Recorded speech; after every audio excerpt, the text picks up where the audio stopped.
Well, thank you for attending the talk. So today I'm going to talk about mostly debug information, and my motivation is basically um, the type system of LLVM, which has been changed since the introduction of the so-called Opaque pointers. And we have a tool that used to rely on LLVM type information on the IR level, and this is not always possible anymore since Opaque pointers. And then I looked into debug information, how they are structured and how they can be accessed for the purpose of type correctness. So first of all, opaque pointers, I don't know if is anyone familiar with opaque pointers, the concept? Okay, some. Hey.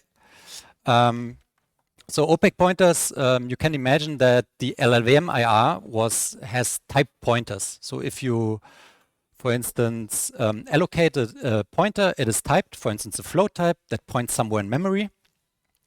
But the LLVM developers realized this whole type system behind pointers does not benefit them in many ways. So they replaced them by a typeless system. And textually, this is represented as a PTR pointer. And there's basically no type information anymore. This has started since LLVM 14, although the project is much older. And in the future, LLVM 17 will remove type pointers completely, so you can toggle them by using some flags, for instance. And here's an example of what I mean. Above you have some C code or C++ code where you have some stack variables. And then on the left side before is without opaque pointers as it was before LLVM 14. And on the right side you have the opaque pointer stuff. And you can see there's no type information anymore. And since there's no type information, also the struct, the definition of the struct is also removed. Since we don't access the pointers for this small examples, the compiler says we don't need the definition also. So this is the big impact. And you can imagine if I want to now know the type, I cannot query it anymore by the LLVM type system. But for stack allocations where you don't allocate pointers but values, everything is the same as before. And the same also applies to globals, of course. Now, more interesting is the heap allocations. Those are passed by our typeR tool, which I'm going to introduce soon. This is a typical structure of a heap allocation. Here it's a C++ code. We allocate a point structure on the heap. And then in the middle, before, as we used it in typeR, you have your new call. And whenever you have some allocation on the heap using malloc or new, there's a bit cast automatically introduced by LLVM, which casts from the byte array basically to the type you allocate. And then the compiler will store the information to the pointer that was allocated. And here you can see afterwards, using the opaque pointers, you have a call that returns a pointer to somewhere. To new, and the resulting arrays, the resulting pointer is stored somewhere. That's it. You have no bitcast anymore. You have no type information anymore. Oh, sorry. And the reason is the pointy type, so what we had before, does not contribute to optimizations in any way. Sometimes maybe it makes it even complicated to write optimization passes. And this was one of the main motivations to remove the type system behind pointers. And also some other sources state that, for instance, you don't need the bitcast anymore, which makes it easier to read the LLVM IR code. And of course, it also makes it a bit more efficient regarding memory because you don't have to track bitcasts for heap allocations in that case. Okay. So my motivation is, why do I care? It's typeR. It's a LLVM plugin which on a high level looks through your code, looks at stack allocations, heap allocations, and globals, and instruments them, storing information such as the memory address, the element count, and the type of the allocation. And then during runtime, we provide clients, I called it correctness checker in this figure, with those information. So the client would pass in some memory address, and our type at runtime would return the type information that we collected by the instrumentation. We also, of course, during compilation serialize the type layouts that are allocated, so we can basically pass them to the correctness checker client for some checks, like correctness checks. Well, looking at how that is done on IR level, just a short introduction. On the top, you see the allocation typeout would find, and below you see the IR code. First of all, you have your malloc call as before. You have your bitcast, which we find using typeout, and then using the bitcast target type, we can basically use the LLVM type system to serialize the layout, which we pass to the runtime. And of course, we also calculate the element count. And then this is just a callback we have, and everything is fine. However, of course, there's a couple of limitations that we have to deal with. The first one is, of course, the opaque pointers. The bitcasts are gone, the types are gone for heap allocation. So we have to kind of figure out how to live in a post-opaque pointer world. And then a secondary motivation, which has been more long-standing, I would say, is that the LLVM type system, which I'm not going to talk about in detail, is not a true representation of what we target, C and C++ codes. So, for instance, we lack true union in LLVM IR. We also lack unsigned integer types, for instance. So we can't figure out, or not at least not easily, if it's a signed integer or an unsigned integer for correctness checks. That could be important. And of course, nice to have stuff like struct member names and stuff like that is also lost in a type system because it doesn't really care about that. Yeah, so that's why I looked at debug information. And debug information, the, let's say, fundamental approach of LLVM is to give as much information as possible for the debugger so you can see what's going on in your code, of course. It depends, of course, also on your optimization level. So O0 gives you more information and more capabilities, I guess, during debugging than O3. Nevertheless, we are dealing with the LLVM IR level, and there the debug information gets passed from the unoptimized code to the optimized code as best as possible. Yeah. So this is what you can see if you compile this small example on the top using the flag G without optimization, I have to say.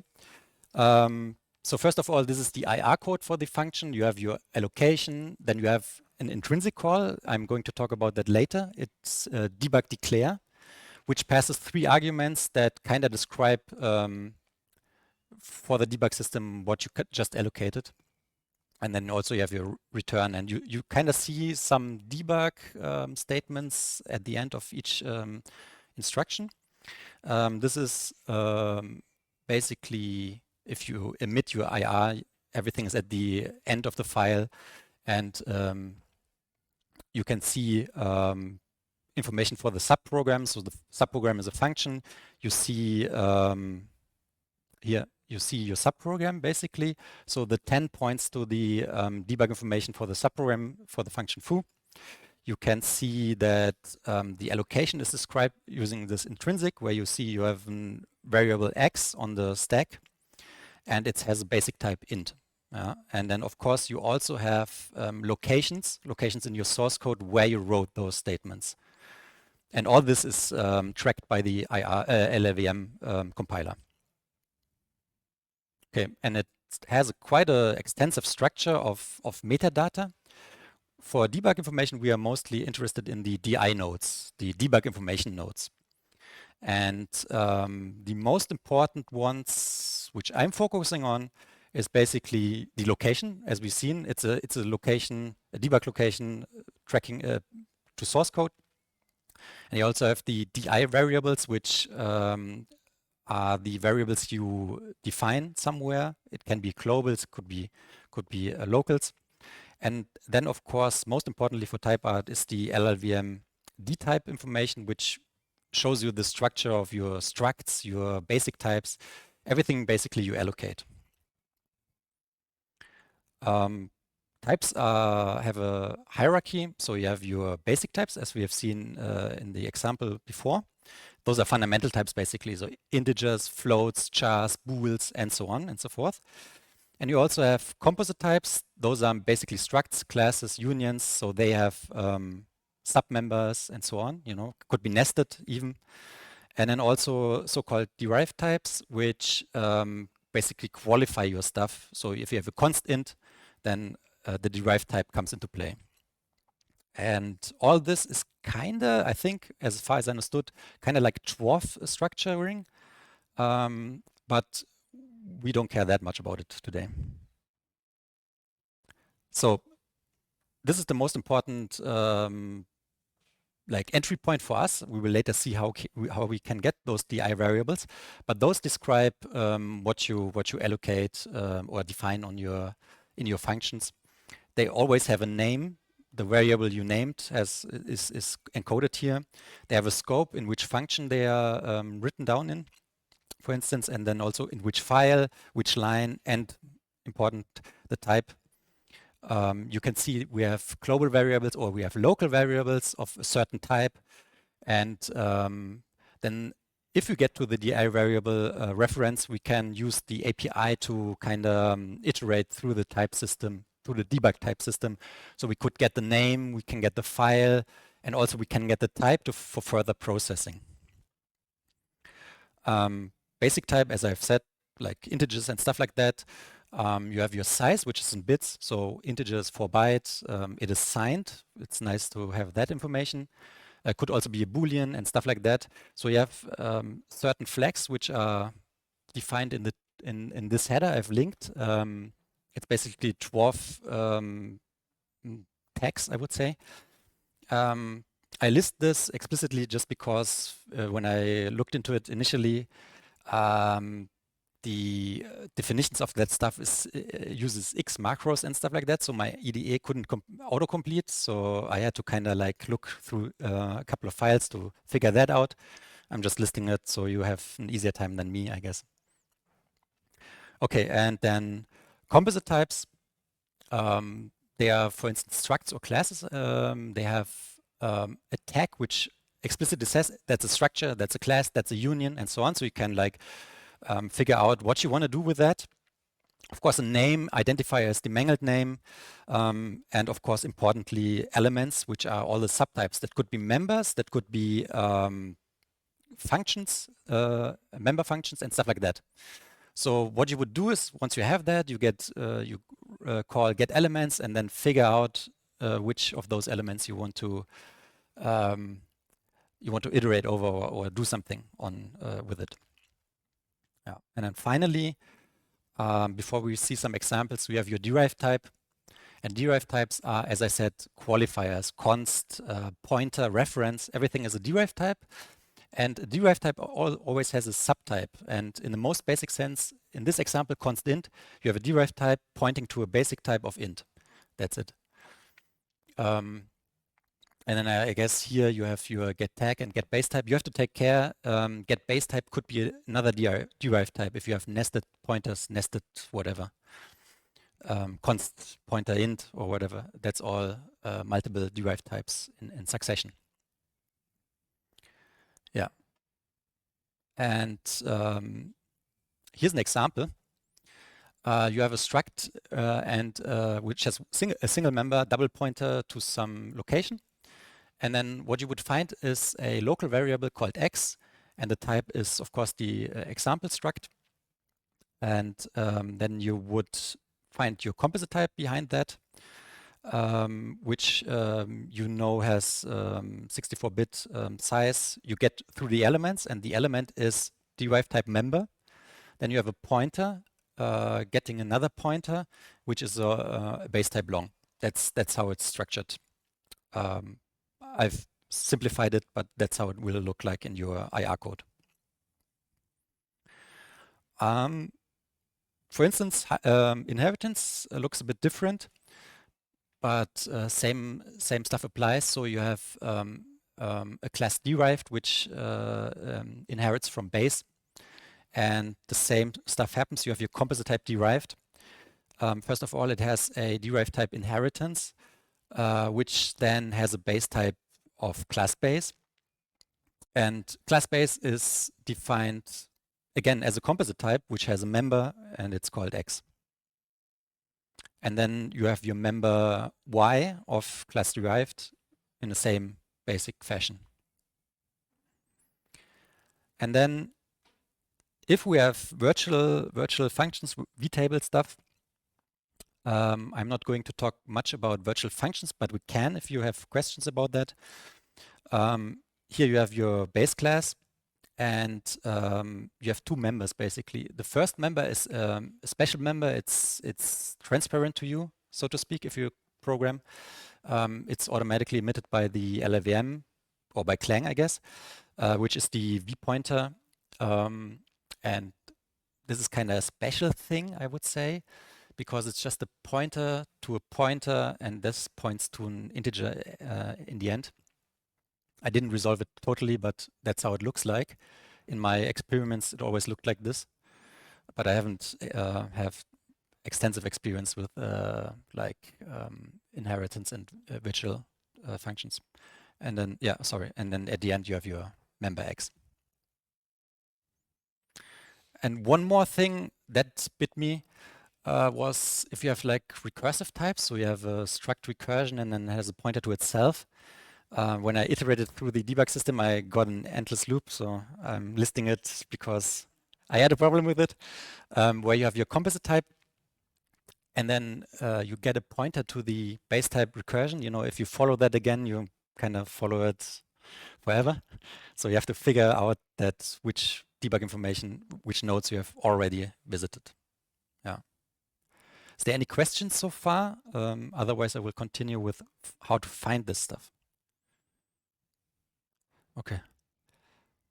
So the structure is quite okay, I would say. It's easy to understand once you get the gist of it.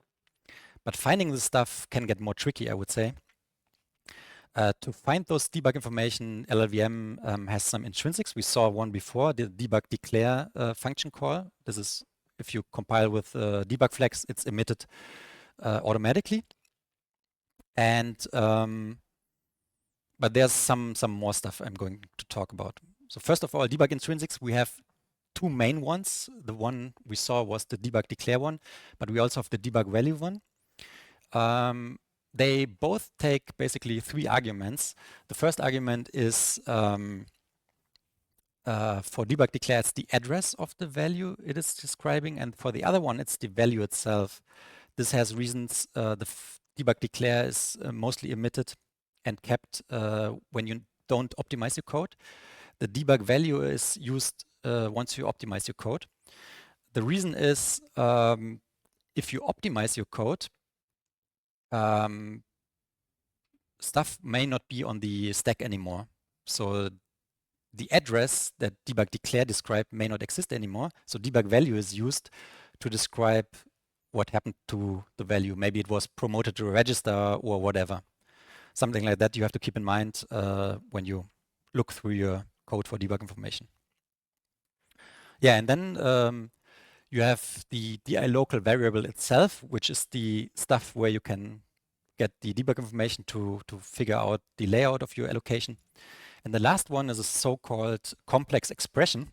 I'm not going to talk about it at all, but it basically tries to describe the variable which was as written in your C or C++ source code. So if you have like the pointer dereference, stuff like that, or like a pointer reference or whatever you want, this is then encoded in this complex expression, so you can see exactly what happened.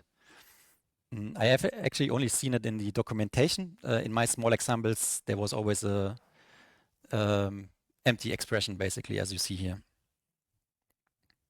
All right, so looking at stack allocations, you would mostly try to find the DI local variables.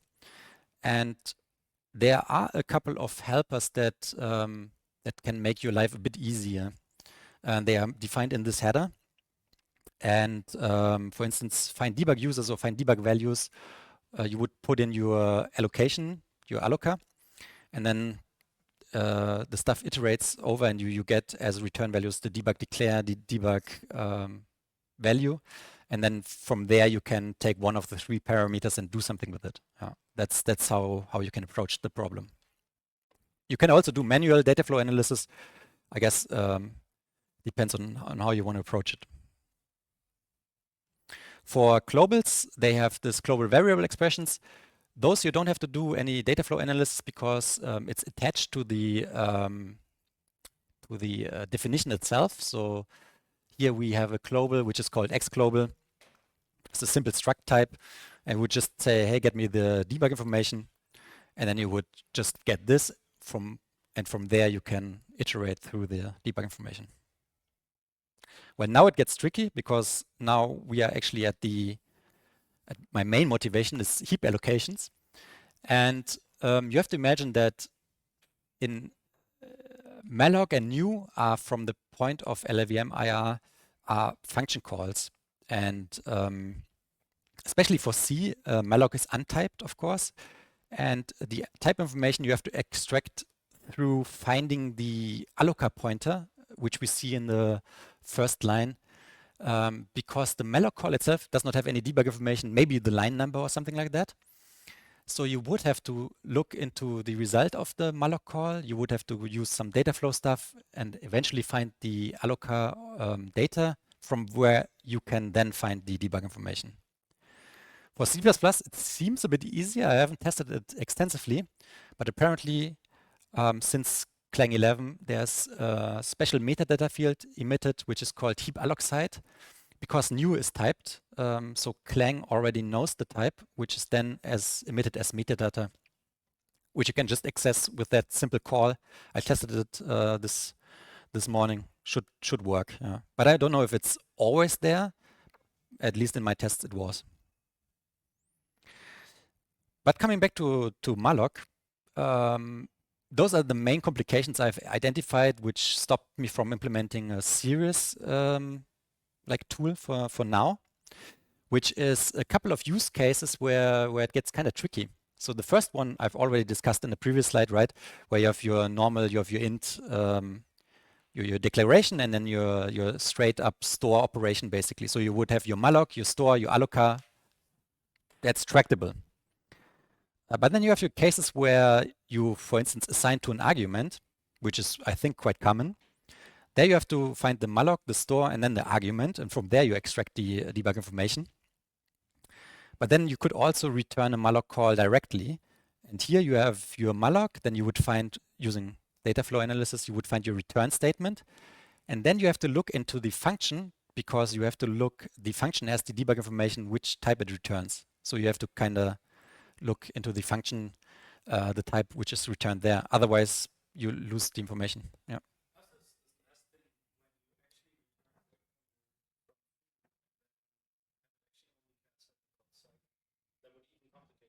Yeah, for sure. Yeah. Then this is completely like blank for type art or for any analysis. Yeah. Yeah.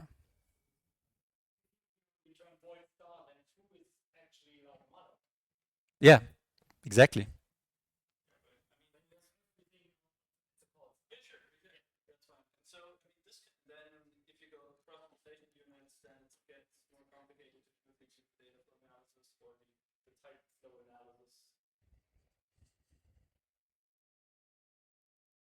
Okay, and then it's even trickier.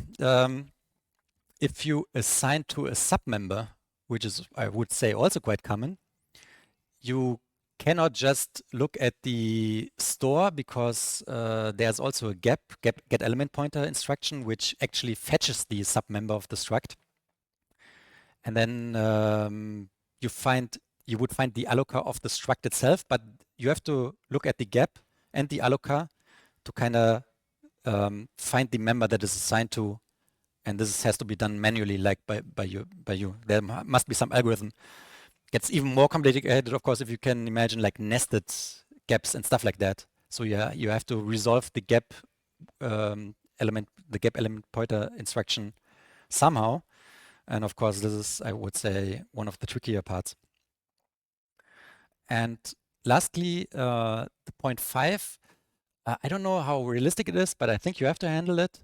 It's when you have C++ and malloc combined, you have an operator, which in IR is just a function call. And then malloc itself is a function call, right? So you store to the resulting pointer of the call to operator bracket operator. So you have two function calls that you have to analyze. With new, you can kind of get around it because of the heap alloc side data if it's present.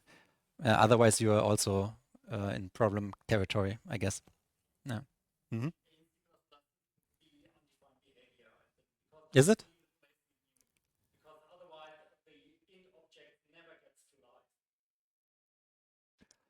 Yeah, good point. Yeah,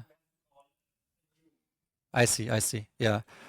Okay, I try to make it explicit with malloc because there's no type information. A new, yeah, as I said. Okay, I see. Okay, yeah. Then I guess the Godbolt link is undefined behavior, but yeah, I see, I see. Yeah, okay. Yeah, but those are the showstoppers I've identified. Of course, you can imagine all those kinds of variations of this stuff. So in the end, using debug information is quite easy. We saw the structure is straightforward. I don't think there will be many big surprises there.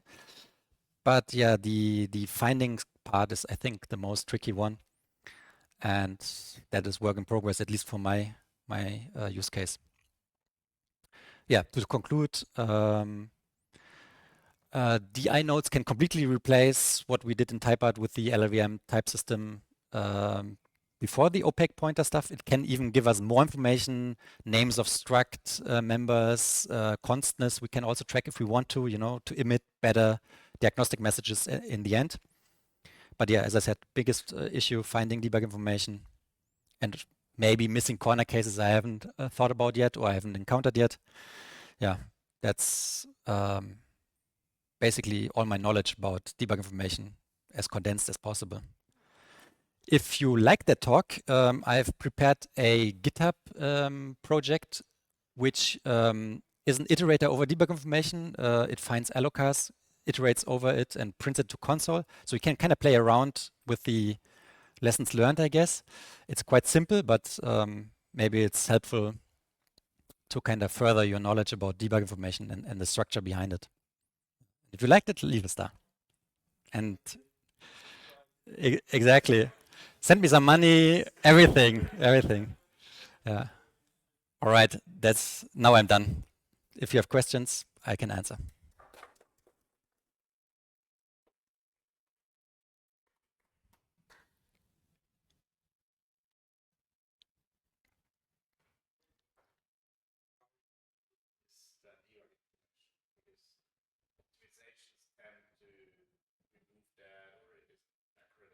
Mm-hmm.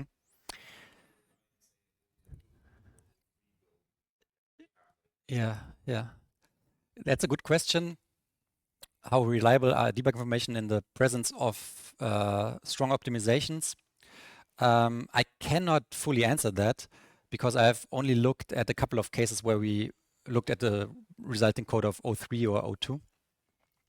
We have some pathological problems where the optimizer is quite smart about stuff. That seemed to work. Mostly, so for instance, let's just say the optimizer can, if you have a struct with two float members, the optimizer might interpret that as an 60-bit integer and just do a bit mask stuff, so it looks completely different than what you wrote. But it knows, okay, it's just passed to some void pointer stuff. We can just interpret it as this 64-bit stuff. Here you can still resolve that it was a struct and so on. So this was still present. This is the only case that I can think of right now. So I'm optimistic. I think you have everything you need as long as it makes sense for the compiler. So, I mean, extern stuff, of course, you cannot resolve that. But for other cases, it should be possible, but it's all about finding the right entry point, right? The debug declare, the debug value stuff.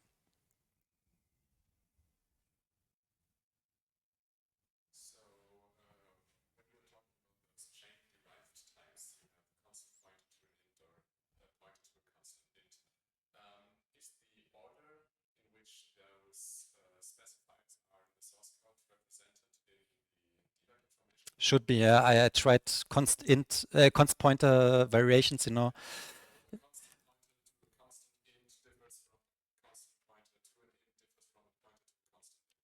Yeah. It should be quite accurate. I think you can completely, if you just extract debug information from some code, you can completely write at least the declarations and type system behind it.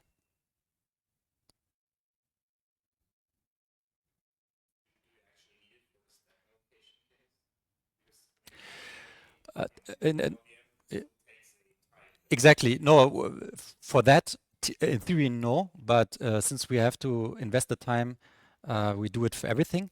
And of course, this is the secondary point. We can get away from the LLVM type system. It loses too much information for real correctness checking. Like, hey, here's your struct with the member called Y was wrongly used in this context. In LLVM IR, we can just say, hey, there's a struct, and then your integer was wrongly used. You know what I mean? Like, I think the benefit is really that you have close relation to the source level, and of course, you avoid the opaque pointer stuff.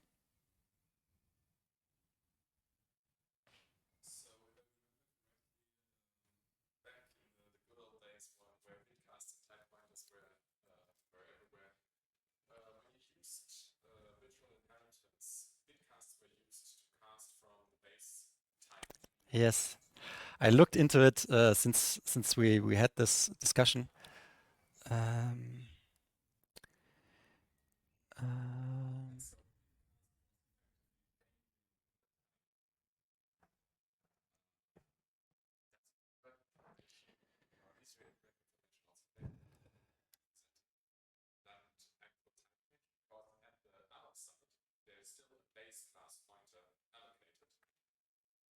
hmm.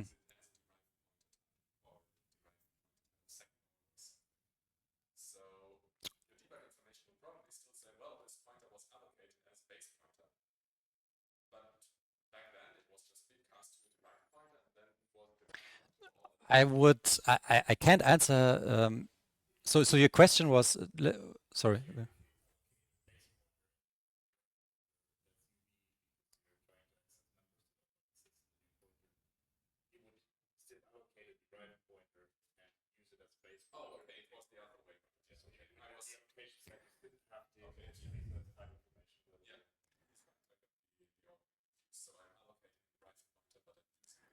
Yeah,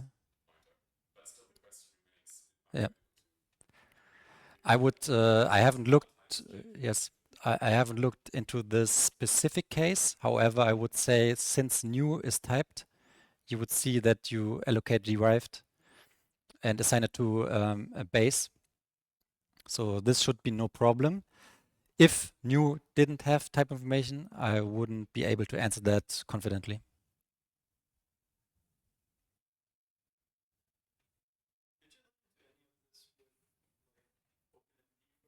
No.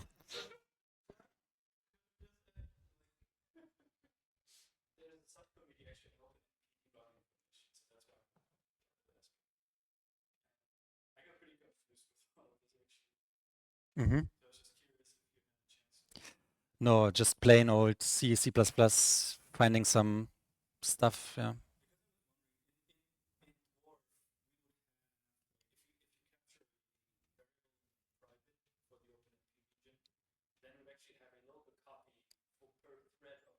Hmm.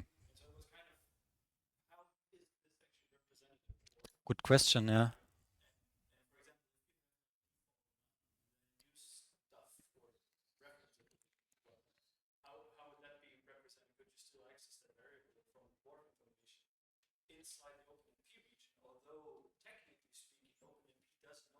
Hmm.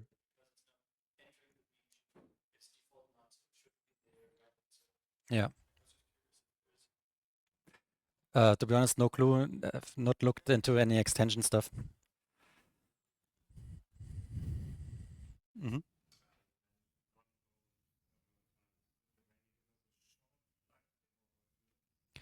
Yeah, I can. I guess I can just. Where's my?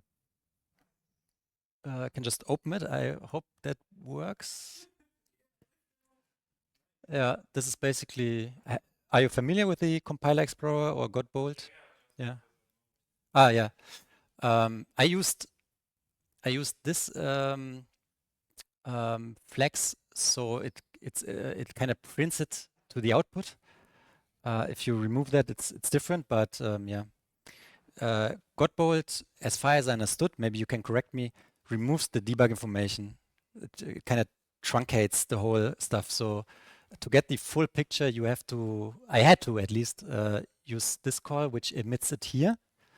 So if I remove that, let me see if that works.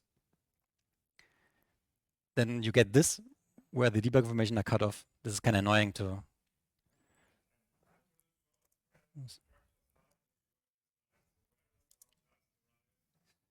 Yes.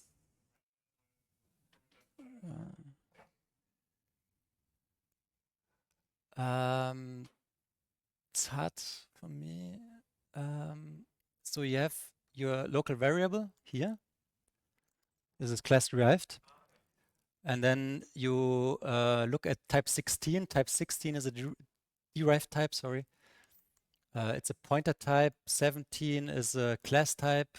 It's base. And then it has stuff. Wait, what example is that? Ah, okay. Oh, the problem is, let's make it more complicated, I guess.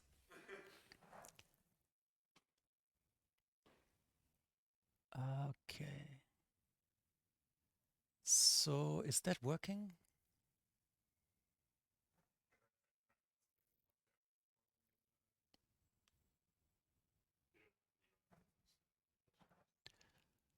Oh, I mean, which example do you want to look at? Maybe I can open a different link. But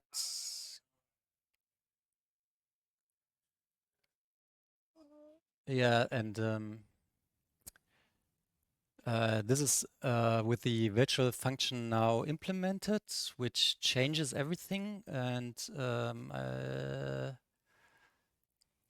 where's the here class derived? Then you would go to 3, which is all the way up there, and it's your base type. And then now we should have exactly elements, and elements is 5, which is just the list, list of elements. Can be anything, can be types, can be methods. So you have your 6 is your this whole V table stuff, which is introduced. And then 12 is your member X, the variable. And then, interestingly enough, we haven't talked about that. 14 is your subprogram, which is foo, which is the virtual function, a member function, where you can get information about that, And if I had more than one function, then the virtual index is also incremented by 1, of course, and you can kind of figure out at which ordering you declared everything or defined everything. Right?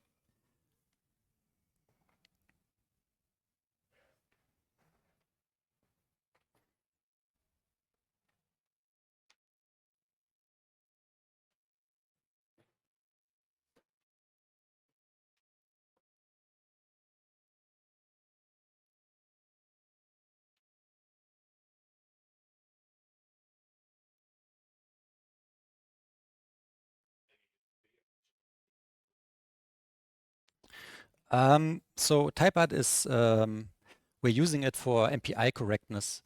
Or in general, the goal is if you have like C interfaces where you pass void pointer instead of some other generic, you lose your type information, but you have to specify it manually. And since there can be mismatches, and especially also mismatches if you construct complex MPI types, we try to find those issues basically.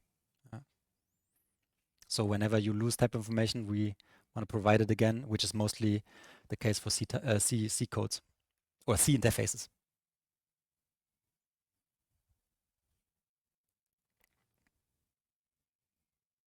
Yeah.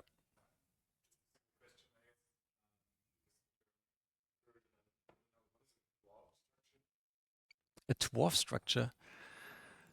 I mean, the debug information itself follow the dwarf semantics, I guess. So all the tags and stuff like that, you would, I think, I'm 90% sure, you would also find in the resulting binary where the debugger would understand the values behind the flags to give you all the context information, and they just use the same stuff. So if you have this one, this will end up somewhere in your binary in some form as a number, and the debugger can interpret that and can tell you, okay, he allocated a derived type, a pointer type, or whatever, you know.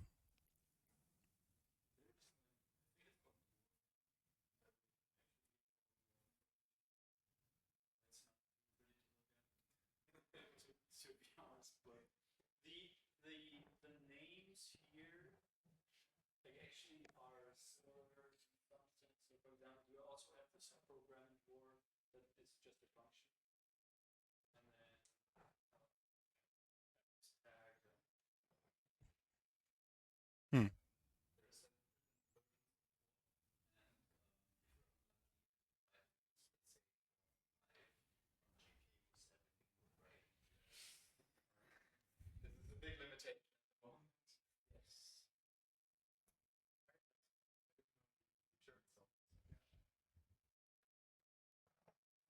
Okay. Any more questions?